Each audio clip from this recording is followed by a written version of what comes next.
Good morning, Brian Mays here in the KVUE News studio. We're going to get back to Kelly and Michael in just a bit, but we have breaking news in the death of UT student Haruka Weiser. Police have a person in custody they say is connected to her death. KVUE and Austin American-Statesman reporter Tony Plahetsky, he joins us now with the details. Tony. And Brian, multiple law enforcement sources confirmed to KVUE News and the Austin American-Statesman overnight that a 17-year-old man is in custody in relation to the death of Haruka Weiser. I'm told police intend to pursue formal charges against that 17-year-old today. The sources would not identify the teen because he has not yet been charged, and it is unclear if the 17-year-old is the man seen in this grainy security video police released yesterday. However, sources say Austin firefighters actually gave police a crucial tip after responding to a small fire involving a backpack and possibly recovering some of Haruka Weiser's belongings. UT police found Weiser's body Tuesday morning along Waller Creek near the UT Alumni Center while investigating a missing persons report a day earlier.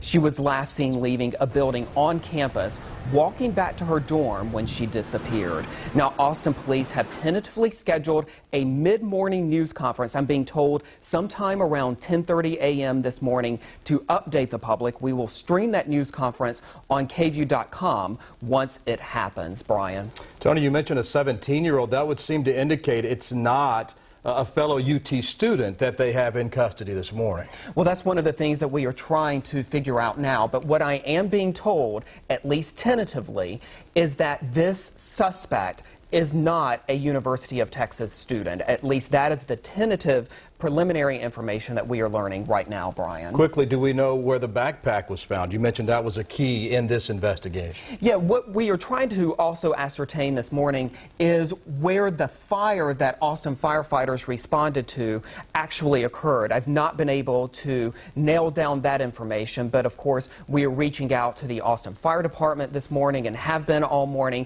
to try to figure out the exact location of that fire. But again, from what I'm being told from multiple law enforcement sources this morning is that Austin firefighters have actually played a crucial role in potentially bringing this suspect to justice, Brian. Have you heard anything as far as a statement from the University of Texas as of yet? You know, we have been in touch with UT this morning, and I do want to tell you, we did just get a statement.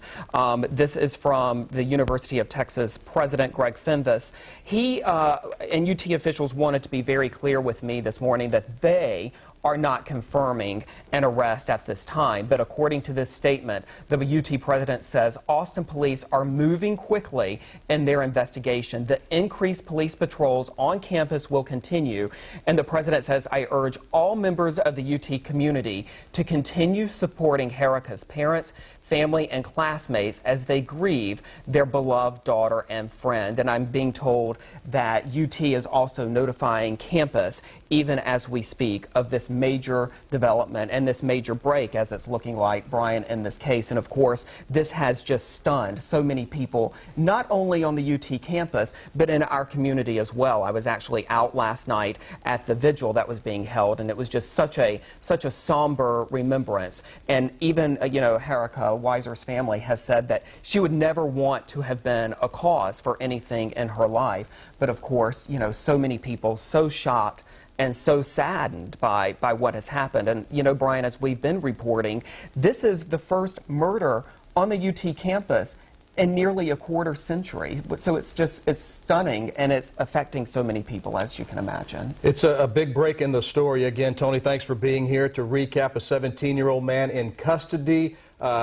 in connection to the murder of a UT student. The body was found earlier this week. We do not know, as Tony just reported, if the suspect in custody is the person you see in the video on your screen. But Chief Art Acevedo, right here on KVUE this morning, speaking with Good Morning America, seemed very convinced that this person, whoever he is involved in some way in the crime. Again, charges have not been filed. At least we are not aware of charges yet, but a 17-year-old is in custody. Tony Plahetsky breaking the news right here on KVUE. Again, that press conference to take place within the next hour, a little over an hour from now. And as Tony mentioned, we will definitely have that for you live right here on KVUE and streaming live at KVUE.com. Tony, thank you very much. We're now going to get you back to Kelly and Michael right here on KVUE.